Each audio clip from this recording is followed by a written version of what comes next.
Social media interactions become interesting only when it is two-way. You must get a fair chance to interact with the person you follow or the person whose videos you watch. I have started this new initiative, Ask Milestones to Wealth Anything, AMA in short, through which all of you can stay in touch, ask me questions you like to ask, clear your doubts on personal finance, learn more about Milestones to Wealth and about our PMS products, and stay connected. So this brings us closer.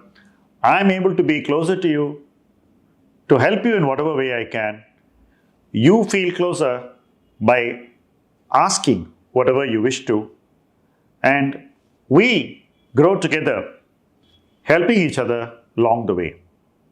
So fill in this form and stay connected through Ask Milestones to Wealth Anything.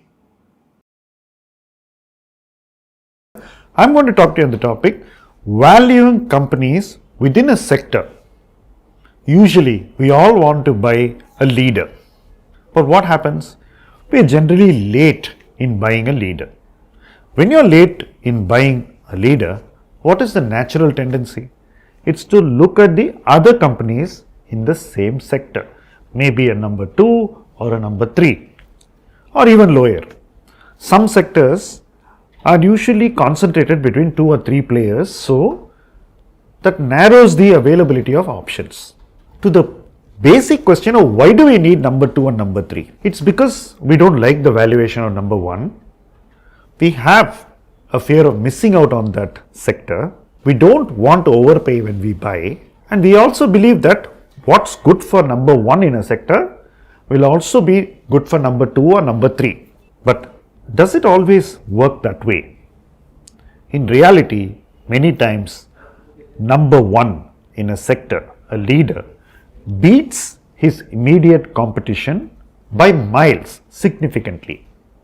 When that happens, going and buying number 2 or number 3 may not give us the same result as buying a number 1.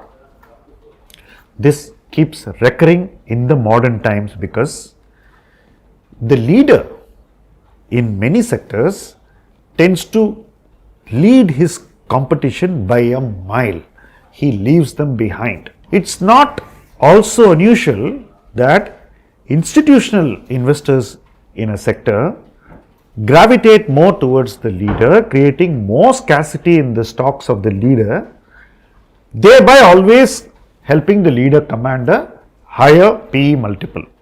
When we look at number 2 or number 3, what we are thinking is that a number 2 or a number 3 should also eventually get a PE ratio like a number 1. But the business fundamentals, the balance sheet, the valuation metrics of number 2 or number 3 in a sector tend to be significantly weaker or look distinctly softer than a leader.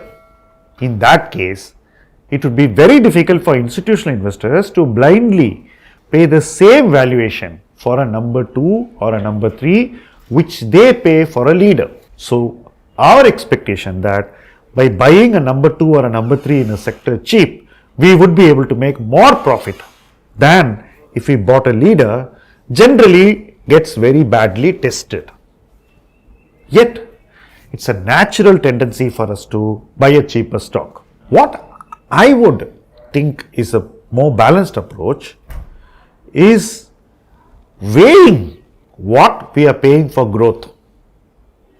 If you are paying for a weaker balance sheet and softer growth in a number 2 and for a very strong cash flow driven balance sheet and a much higher growth trajectory in a number 1, then the choice would be to pay more for quality and get a better outcome, or pay less for a number 2 and compromise with what we get. Now, this compromise is something which I don't increasingly prefer as an investor. I feel that if you are going to invest in a sector, you need to bet without compromising on what you buy. I'm sure many of you have this thought process when you do your regular shopping for everything you need in life. You don't compromise on your personal needs. You don't compromise on your phones. You don't compromise on your cars, on your two-wheelers, on your travel. You mostly don't compromise. But when it comes to investing, you think there is a trade-off in compromising. You think there is a benefit in compromising, but eventually that compromise doesn't justify all your effort and sometimes even what you pay. Because you are going to make one decision in a sector, and that decision has to have a very high quality without a compromise.